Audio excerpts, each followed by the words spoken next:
started construction in 1937. We started loading coal here in August of 1939, so next year we're coming up on our 80th loading season here.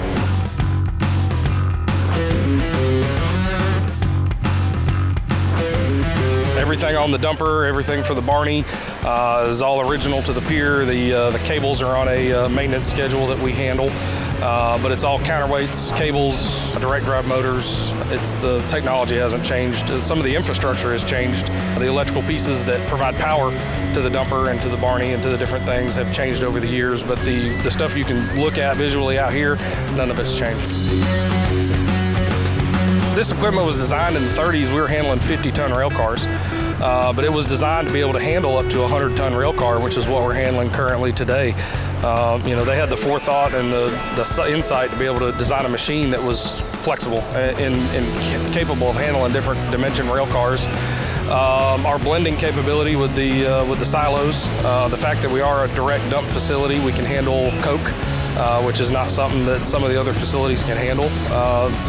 So it's the forethought that went into designing this place originally, I think, is what's kept it here all these years.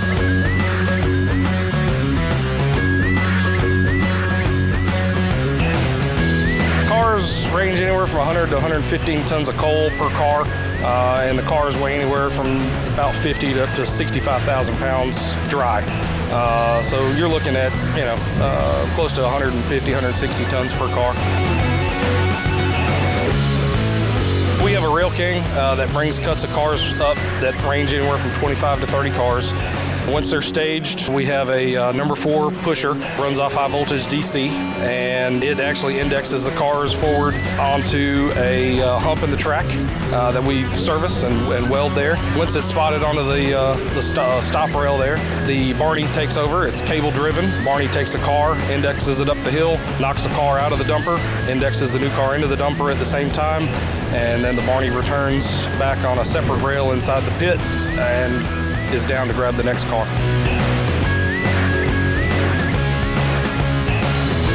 This coal comes out of Pennsylvania, West Virginia, Kentucky, Illinois. We get a little bit out of Alabama, but mainly it stays right up here, within our area.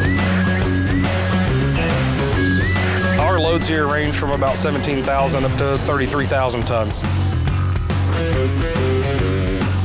We have the capability to hold a little bit more than 500,000 tons on the ground.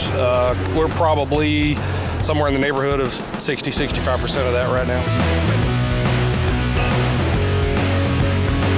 What we have here and what we handle here is about 95% of it is all metallurgical coal used in steel production. So it's sent to cokeries, sent to steel mills. All of it stays on the Great Lakes. A good portion of it goes over to Canada for their steel manufacturing, but it's all used in the steel process.